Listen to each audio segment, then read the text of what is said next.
सभी धम्म बंधुओं से नमो बुद्धाय, जय भीम, जय भारत, जय संविधान। सभी बहुजन महापुरुषों को सबसे पहले नमस्कार करता हूँ, नमन करता हूँ। और वैसे मैंने 9 बजे लाइव आने का टाइम दिया था और कुछ भैया लोगों ने हमसे मना किया लाइव आने से, तो लेकिन फिर भी मैंने उचित समझा लाइव आना, क्योंकि एक गलतफहमी लोगों के अंदर फैल गई किसी भी तरीके से कि मैं बाबा साहब के लिए कुछ मैंने बोला है। हालांकि ये सचमुच गलतफहमी है, जबकि आप अगर मेरे 1 साल के बैकग्राउंड को उठा के देखें तो मैं बाबा साहब के लिए कई एक गाना मैंने बाबा साहब के सम्मान में गाए हैं। और संविधान को अपने हाथ में पकड़ने के बाद में सीने से लगा करके मैंने एक गीत गाया था, संविधान उठा लो हाथों में अधिकार के लिए। समाज में संविधान की बात करी है, संविधान के खिलाफ मैं नहीं हूँ, और मैं तो समझता हूँ संविधान के खिलाफ रहने वाला देश में कैसे रह सकता है। फिर भी अगर किसी तरह से कोई वार्ता कोई लीकेज हुई, एडिट करके किसी ने बीच में एडिट कर दिया उसको, तो उसके लिए मैं क्षमा प्रार्थी हूँ।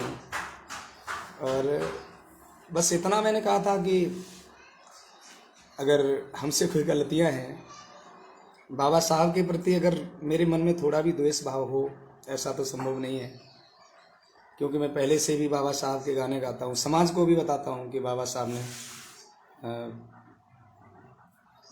बहुत कुछ किया है। मैंने उसमें एक ही बात कही थी कि बुद्ध धम्म के बारे में कुछ ऐसी बोल दिया था, लेकिन वो मेरा पर्सनल मैटर था। हम 2 लोग आपस में बात कर रहे थे, उसमें बहस कर रहे थे हम लोग, और बहस में कुछ एडिट कर दिया गया, घटा बढ़ा दिया गया। मैंने कोई वीडियो नहीं बनाया था, और ना मेरा कोई ऐसा उद्देश्य है कि मैं कभी समाज में ऐसे शब्द कहें जिससे किसी को भी बुरे लगे। लेकिन रीज़न कुछ और था, मतलब बात कहीं से लोगों ने कहीं पर ले जाकर रखी। तो अब जिस विषय में मैं बात करना चाहता था वो विषय तो ख़त्म ही हो गया, क्योंकि मैंने तो केवल इतना चाहा था कि आडंबर और पाखंडवाद बौद्ध धर्म के कथावाचकों की तरफ से ख़त्म होना चाहिए। उस पर मेरे भी 7 लोग हैं और लोगों ने साथ देने का वादा भी किया है, लेकिन किसी कारणवश कोई ऐसी त्रुटि मेरे शब्दों से हुई है जो लोगों के दिल को ठेस पहुंचा रही है। और शायद है कि मैं नहीं समझ पाया अनजाने में, या फिर थोड़ा अनुभव की कमी होने के कारण हमसे कोई शब्द ऐसा निकल गया हो जिससे कि लोगों को थोड़ी दिक्कत हुई है। तो मैं उनसे बार बार क्षमा प्रार्थी हूँ। और मैं ना कभी संविधान के खिलाफ हूँ, ना बाबा साहब के खिलाफ हूँ, ना देश के खिलाफ हूँ। और अगर किसी को भी इसमें शक हो तो मेरे कई गाने भी आप देख सकते हैं, मिशन के गाने भी मेरे देख सकते हैं।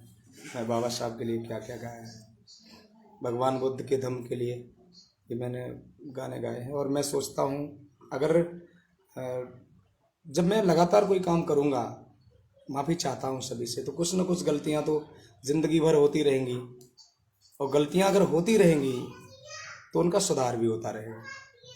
मैं सभी धर्म बंधुओं से, बाकी सबसे कहना चाहता हूँ, जब कोई संघर्ष करता है, युद्ध करता है, तो लोग हर समय बुरी बुरी बातें भी कहते हैं। उनको बर्दाश्त करते समय बड़ा दिक्कत होती है, और ऐसी दिक्कत में कभी कभी आवेश में आकर के ऐसा भी लगता है कि शायद मैं सही हूँ, सामने वाला गलत है, तो फिर आवेश भी आ जाता है। तो अगर हो सकता है कि मैं अपने आप को सही समझ करके दूसरे सामने गलत बोल बैठा हूँ, उसके लिए मैं सभी से क्षमा प्रार्थी हूँ। अगर मुझसे कुछ ऐसा निकल गया हो जिससे समाज को ठेस पहुँची हो, लेकिन मैं केवल इतना तो बार बार कहना चाहता हूँ, आप लोगों ने हमको समझाया भी कि आप शांत रहिए, और उसके बाद में ये भी कहा कि आप बोलिए भी। तो जो लोग बोलने का बोलने के बारे में हमको कह रहे हैं, तो मैं उनसे भी अनुरोध करता हूँ, अगर ऐसी कोई बात है तो हम आपके साथ हैं। और मैंने एक भी अपशब्द नहीं बोला किसी के लिए, इसके लिए बार बार क्षमा चाहता हूँ, क्षमा प्रार्थी हूँ।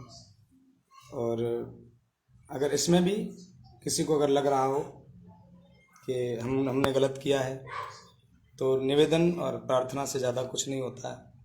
भगवान बुद्ध का अनुयायी होने के नाते और एक नए कथावाचक होने के नाते और जितनी कम जानकारी के होने के नाते अगर कोई हमसे भूल हुई हो तो उसके लिए हम बार बार क्षमा चाहते हैं सभी दोस्तों से। और इससे ज़्यादा हम कुछ नहीं बोलेंगे। बार बार वंदन और अभिनंदन करते हुए हम अपनी बात को शांत करेंगे। नमो बुद्धाय। जय भीम, जय भारत, जय संविधान।